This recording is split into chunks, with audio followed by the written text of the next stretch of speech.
All right, people, welcome back to the Kaiba Show. And this week we have Disney's live action of The Little Mermaid. So let's get it. Welcome to the Kaiba Show.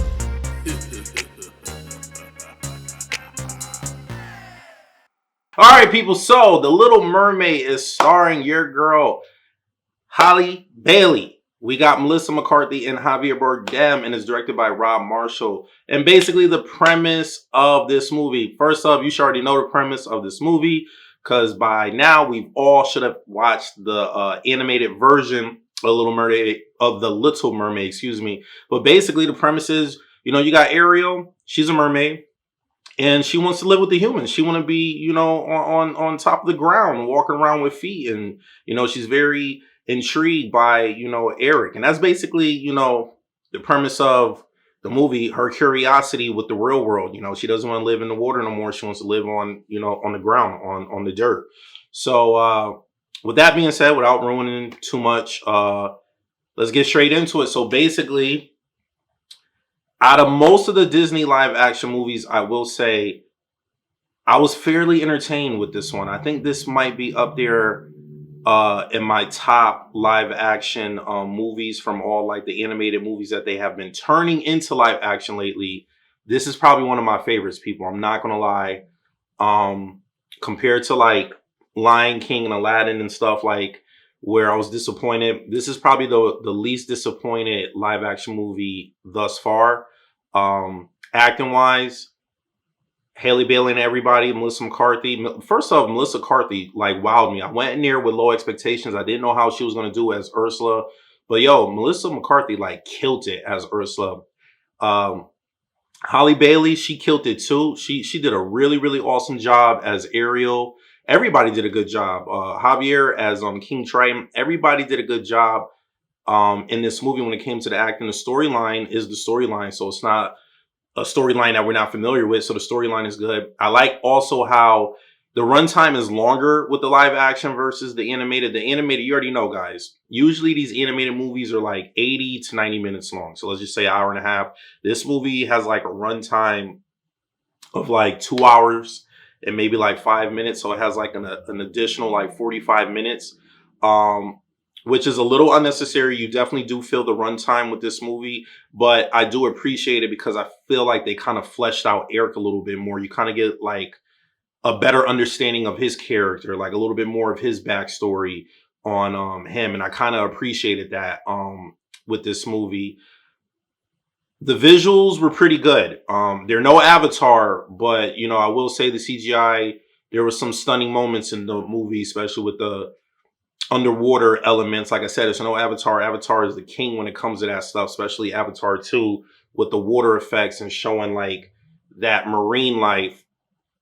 But this one, they did a good job with the special effects. The singing, I enjoyed the singing. Holly Bailey, she did an awesome job. She has an amazing voice. There were some new songs in here that obviously we're not familiar with because they're new songs. This one with Aquafina, it was like a little rap thing that they did. It was pretty dope. It was cool. One of my nitpicks with the movie is Sebastian. Not that he didn't do a good job with his accent. His accent was decent. I think the energy, I think that's what threw me off with Sebastian.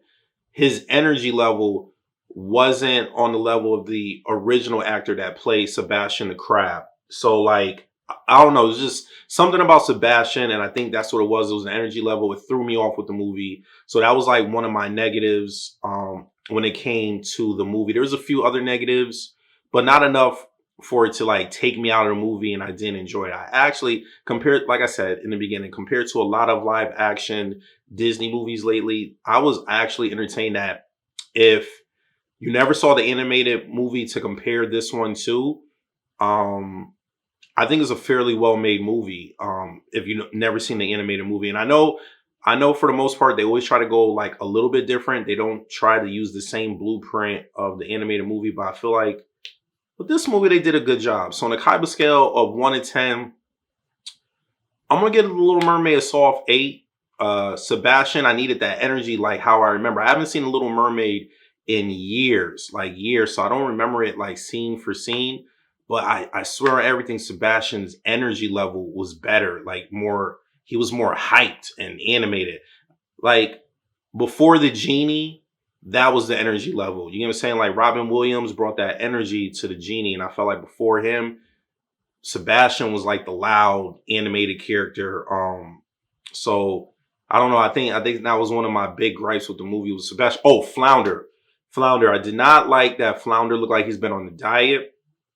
I'm not saying making him like extra chubby like the animated movie, but you could have made him look like he weighed 5 pounds at least. Like Flounder looks like he weighs like 2 pounds. Like I'm not saying make him look obese, but just put a little beef him up just a little bit. So that was another nitpick, but yeah, Kaiba scale of 1 to 10. I'm gonna give the Little Mermaid. I'm gonna give the Little Mermaid a soft 8. So it's definitely worth checking out, especially with the family. Bring the little kids to go see it this weekend if you have the opportunity. And yeah, folks, go check it out. So you guys know the drill. If you like what you see and you want to see more, please hit that subscribe button. After doing that, hit the bell button so you get notified every time I upload a video. Please leave a comment at the bottom. Let me know what you think of The Little Mermaid. And hit that like button. And I'll see you guys next time. Peace.